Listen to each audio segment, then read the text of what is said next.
At the turn of the 20th century, America was poised to experience a historical period of growth and innovation unlike anything seen before.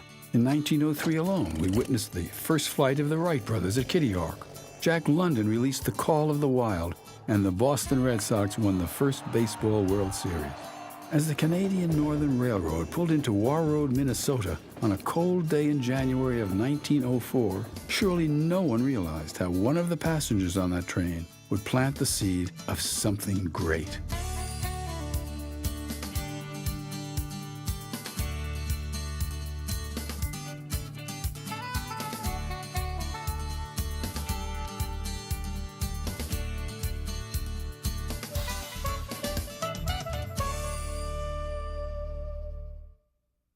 He was a very slender man, very spry. He had a real spark in his eye, a real spirit. It's very clear to me that my grandfather's values were transferred to my father and his brothers, and from them to the next generation. Grandpa saved everything. He used everything. He was very frugal, very conservative. And many of those principles are still alive and well in the business today. In 1908, George and Percy Roberts, his business partner, purchased the Canadian Elevator Company, which was renamed the Roberts and Marvin Lumber Company. In 1912, George and Percy went their separate ways, clearing the way for George to form what is now the Marvin Lumber and Cedar Company. George's conscious decision to stay in Warroad would be a decision that would echo throughout the company years later. With his legendary work ethic, George set off to break the mold of what a successful family business could be. You would find Mr. Marvin up early. Sometimes when I would go into work early, I would see him at the up at the lumber yard already opening the doors, probably around 6 o'clock in the morning. He never signed an agreement. Somebody would come in and say, Mr. Marvin, he said, you know, I need to buy some groceries for my family. And he would say, how much do you need? And he would go to the till and he would take out whatever amount of money that they needed, and he would give it to them. They would sign nothing. As the business grew and prospered, so too did the desire of George's oldest son, Bill, to expand the horizons of the company beyond its current operations.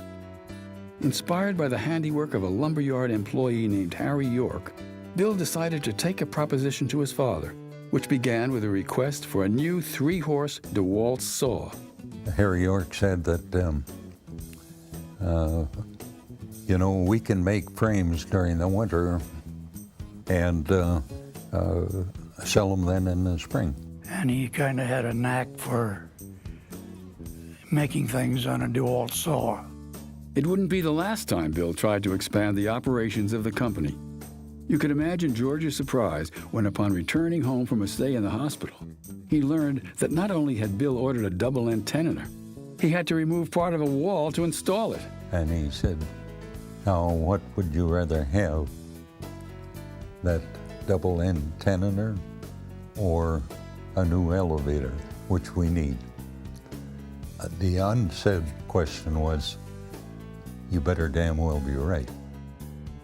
It's gone from a small local mill shop to making a label line national window line of very high performance and high quality. Very clearly, we evolved into a made-to-order window factory. The underlying philosophy there, virtually whatever the customer wanted or required, we would figure out a way to do it. If it hadn't been for Bill Marvin, there would be no Marvin Windows and Doors as you know it today. Through the 40s and 50s, the production of windows at the Marvin Lumber and Cedar Company rose steadily to compete on a regional level in the wood window business. Just when the business seemed to be hitting its stride, the floor fell out from under the company, literally. On a warm June night in 1961, the hopes and dreams of the family business went up in a fiery blaze. It was a disaster that could have meant the demise of the promising window manufacturing operation and the loss of the many jobs the business provided for the town. I will never forget sitting with a rag wrapped around a hose, trying to keep the water in it so they could get it, so it would get to the fire. There's a lot of emotions that go on when you're right there. And for me, it was a job going up in smoke. For the Marvin family, you know, it was what they had put a lot of their life into. The building and all the machinery were a total loss. Nobody knew what was going to happen. In my own mind, I knew we were going to start again.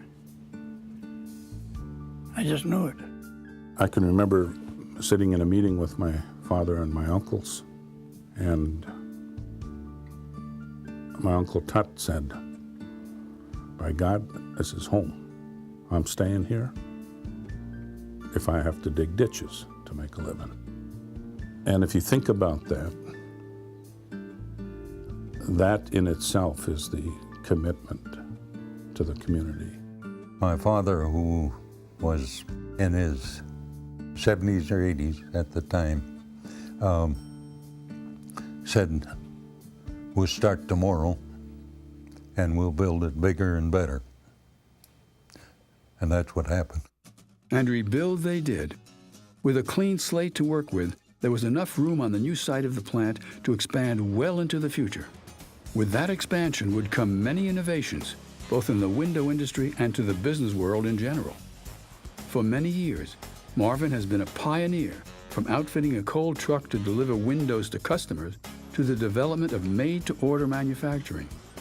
Each inventive idea was revolutionary at the time of its implementation and was eventually adopted by the rest of the industry. We reintroduced the round top window to the marketplace in 1980, 1981.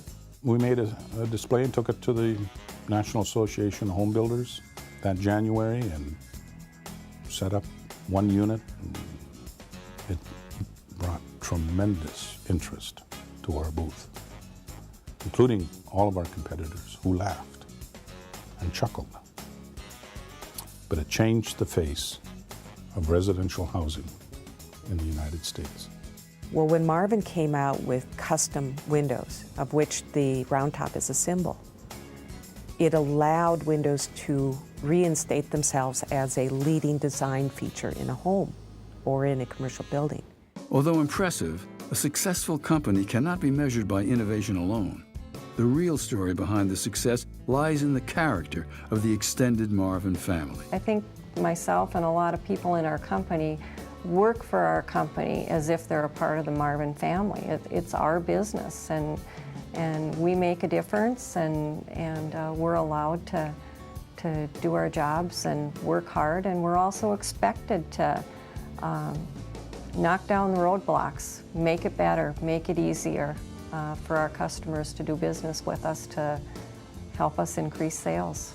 The work ethic of the hardy souls that call War Road, Minnesota, their home, over the years has, I think, been one of the major reasons or causes of the success of the company. They're workers. And the best part of them are workers. Good, conscientious people. And this is what their lives involved around, simple lives, but around their families, which they love. Good, simple life. The tie to the community and the relationship with the community is a symbiotic relationship. It's like the family, like the Marvin family. It's hard for us as family to separate ourselves from the business and from the name of the business. It's all tied together. Businessman, humanitarian, pillar of the community. They all describe George Griffin Marvin and the legacy he has left us. I feel that if we hang on to where we've come from, hang on to our core values, that whatever endeavors that we take on as an organization, our opportunity for success will be enhanced by those values. We like to be known as a company that will stand behind their product. And we have done that. I think the legacy of responding to the customers will and can continue. I would dare say that this company could become very much like the world sees European companies, where you talk about the transfer of the company not from generation to generation, but from century to century.